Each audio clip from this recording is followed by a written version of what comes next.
السلام علیکم ورحمۃ اللہ وبرکاتہ۔ انشاءاللہ تعالی چند ہی دنوں میں ہم سال کے قیمتی ترین 10 دنوں میں داخل ہونے والے ہیں، اور آپ سمجھ چکے ہوں گے یہ عشرہ ذی الحجہ کے 10 دن ہیں، 1 سے لے کے 10 ذی الحج تک۔ یہ وہ مبارک دن ہیں جن کی قسم اللہ تعالیٰ نے قرآن مجید میں کھائی اور فرمایا والفجر ولیال عشر۔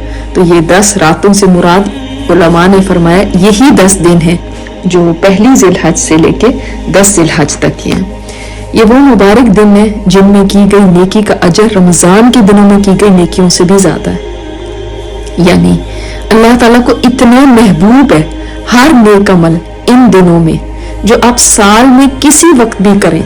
مثلا آپ 2 نفل پڑھتے ہیں تو سال میں کسی اور وقت میں بھی، حتیٰ کہ رمضان کے دنوں میں بھی پڑھیں گے تو اتنی اللہ تعالیٰ کو محبوب نہیں جتنی کہ ان دنوں میں اگر آپ پڑھیں گے تو وہ محبوب ہے۔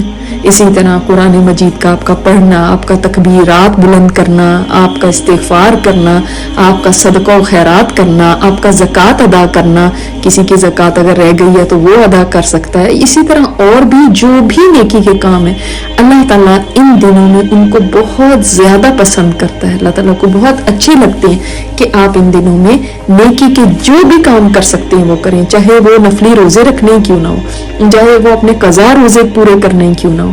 تو ان دنوں کے لیے اپنے لیے ضرور ٹارگٹ طے کیجئے کہ میں نے کیسے ان مبارک دنوں میں عبادت کرنی ہے، اپنا ٹائم ٹیبل بنائیے۔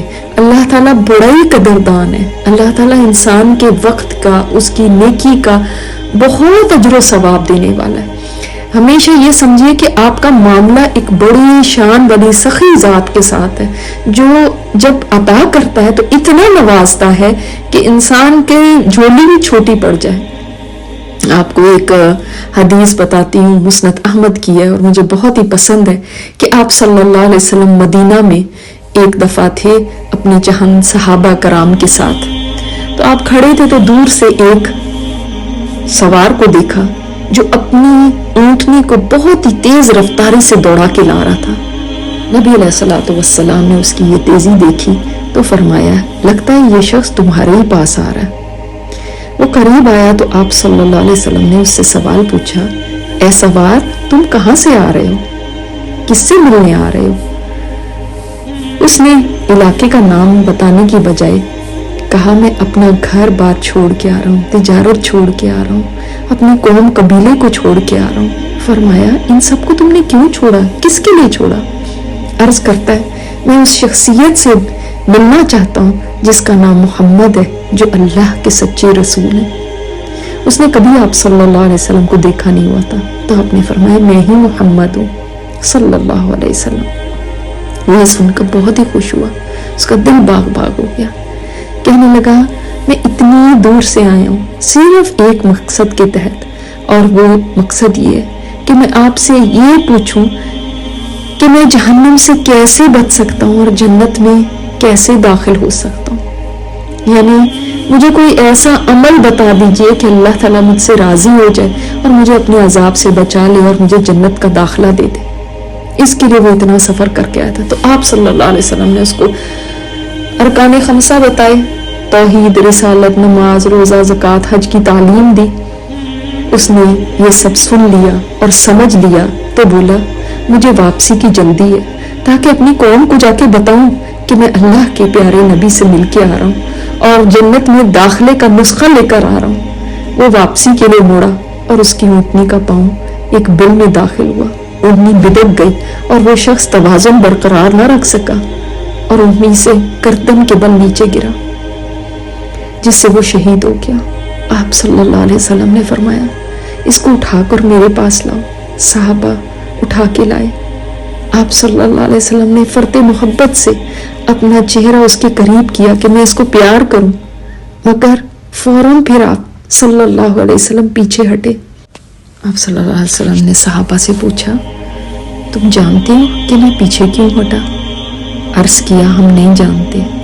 آپ صلی اللہ علیہ وسلم نے فرمایا میں نے جب اس کے قریب اپنا چہرہ کیا تو میں نے اللہ کے فرشتوں کو دیکھا کہ اس کے منہ میں جنت کے پھل ڈال رہے ہیں جس سے مجھے یہ اندازہ ہوا کہ یہ شخص بھوکا تھا، مگر اس کو نہ کھانے کا ہوش تھا نہ پینے کا ہوش تھا، صرف ایک دھن اس کے اوپر سوار تھی کہ میں کسی طرح جاؤں اور جا کر جہنم سے بچنے اور جنت میں داخلے کا پروگرام آپ صلی اللہ علیہ وسلم سے سیکھ کر آؤں۔